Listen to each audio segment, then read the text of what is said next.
Hey everyone, Andrew here, bringing you another video review, and today we're going to be doing Justice League, issue number 6. Take a look at this comic cover right here. Now, where we last left off on Justice League, Superman had been captured by Darkseid's forces, and Batman had gone to go save him. And in addition to that, Green Lantern, Aquaman, Wonder Woman, Cyborg, and The Flash are all rallying together to take on Darkseid head on. Will the Justice League be able to take out Darkseid? And more importantly, why is Darkseid here? Is he to conquer Earth, or is he in search of something? Well, you're just going to have to wait and see. Let's jump into issue number 6 of the Justice League. Now, I'm not going to go too much into the plot of this issue because really the issue is a very simple issue. It comes from two different aspects. It is of the Justice League, Wonder Woman, Aquaman, Cyborg, Flash, and Green Lantern taking on Darkseid, and then Superman being rescued by Batman. And eventually the two stories merging in one. Superman and Batman join up with the rest of the Justice League to take on Darkseid. That's the basic gist of the story. If I went into any more detail, it would probably give you guys a bit of a spoiler. So I don't want to actually spoil anything for you guys. But yeah, that's the basic gist of the issue. It is a big climactic battle between Darkseid and the Justice League. So in saying that, we can actually jump right into the good, the bad, and whether or not you should get it. Good. The art and action in this is great. Jim Lee proves that he is a fantastic artist. He does a very good job at sculpting out of all the characters, and he really does a good job with the action scenes. I particularly like the fight with Darkseid in the Justice League before Batman and Superman return. I like the dynamic action scenes that go on. I like how Wonder Woman and Aquaman move when they attack Darkseid, or how Darkseid reacts to certain things. I think it's actually really good drawing and dynamic posing when it comes down to this issue. What you gotta understand is in comic books, posing is everything. You can have someone stand absolutely still and it looks kind of boring, or you can have their legs spread and their arms out. It looks actually pretty cool. So the posing of the characters in this and the action itself, very nicely done. The story arc kind of wraps up in a nice, neat package, which is good. I was a little concerned that, again, we were going to have an anticlimactic ending, but we don't actually get that with this. We get a nice, neat package. The fight was good. The majority of this issue is a fight, and I like how the whole entire Justice League come together at the end. And it's kind of nice to see the little throwbacks to the previous Justice League origin stories. I'm talking about the original ones.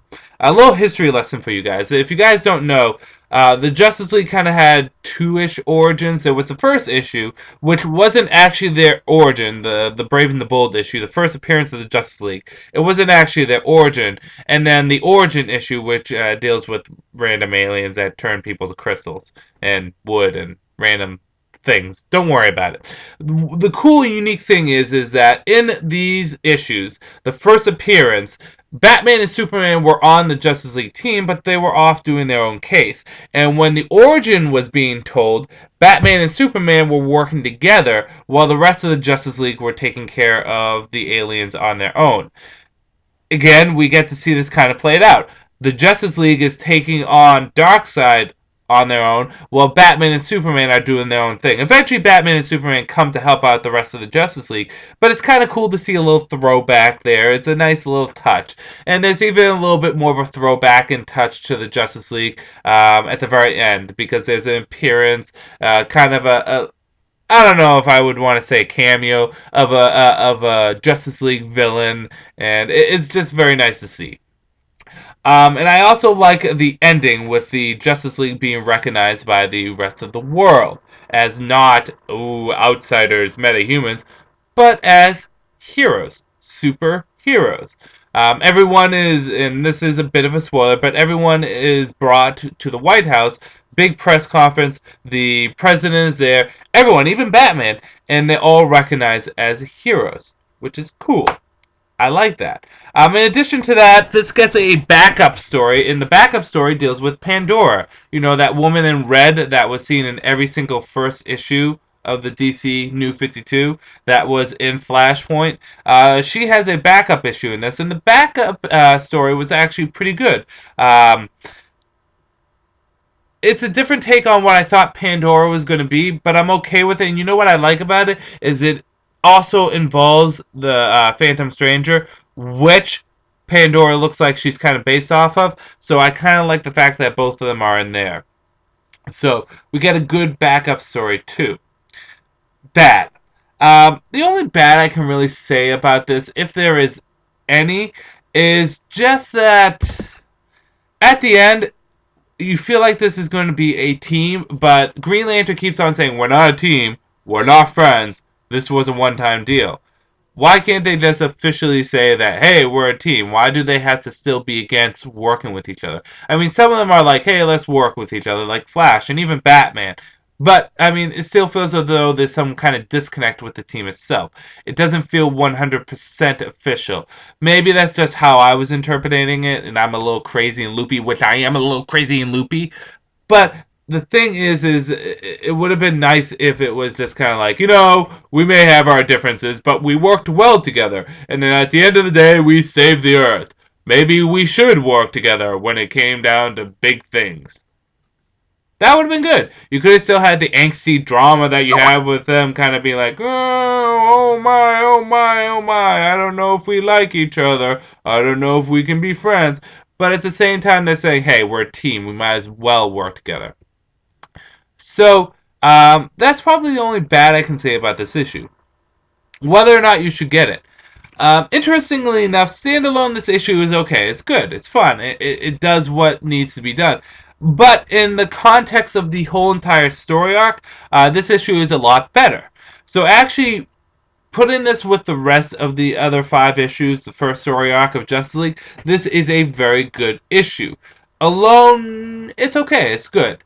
That's why I say that this first story arc is going to work better in trade, in a collected trade paperback and hardcover, because it's going to feel like a full story.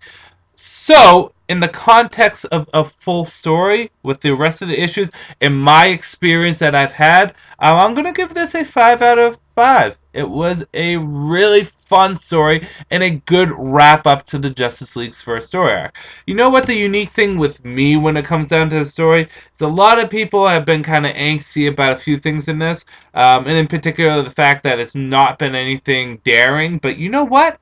I like that. I like that this is a safe story. Usually I don't say that about stories, but this is safe. This is a standard Justice League story, retold, modernized, and updated, with a few tweaks here and there, but for the most part, this is a safe story, and I'm happy with that. That was okay with me, and I know it's kind of weird. I know it's kind of weird, but I'm cool with that. It also has a cliffhanger at the end, kind of a cliffhanger. A new bad guy is introduced. I think it's a flash forward into the present day. So, yeah, I really enjoyed this issue. Really enjoyed it. Pick it up. It is good. With that said, I'm going to end this video here. This is Andrew saying peace out for now.